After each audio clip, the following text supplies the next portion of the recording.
In the early 70s, OPEC didn't like what we were doing in Israel. Same old story. And so they cut off our oil supplies. So some of you will remember these long lines at the gas stations. And we feared we were going to have another depression like the 1929 depression. And so the U.S. Treasury Department came to me and other economic hitmen and said, listen, you know, we can't allow OPEC to blackmail us anymore.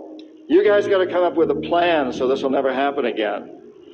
We knew that that plan had to involve Saudi Arabia because it had more oil than anybody else. The deal we finally struck with the House of Saud was a deal whereby they would return almost all the money they made from selling oil to the United States, invested in U.S. government securities.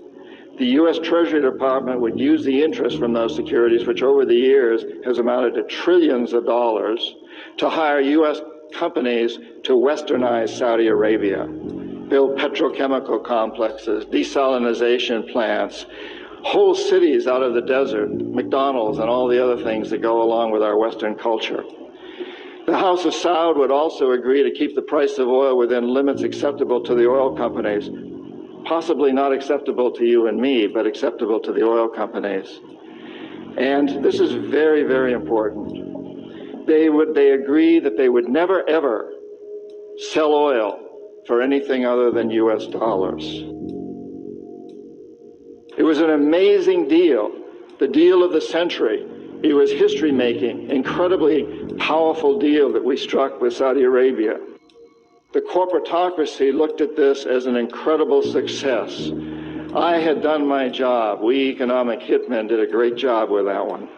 So we decided that Saddam Hussein ought to accept something very similar. Now, probably a lot of you know that Saddam has been our boy for a very, very long time. You may remember Abdul Karim Qasim, who was president of Iraq in the early 60s.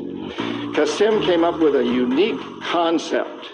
He said, Iraqi oil ought to go to benefit the Iraqi people. How novel is that?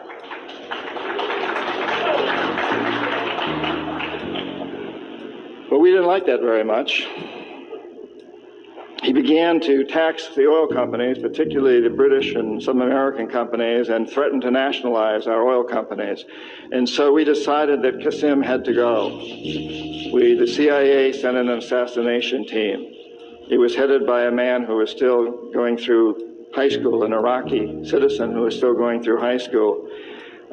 They riddled Qasim's car with bullets on the streets of Baghdad and missed him. The head of this assassination team was wounded and fled to Syria. His name was Saddam Hussein. He was a CIA agent in those days, an assassin for us. He failed. He was our boy. He was our man.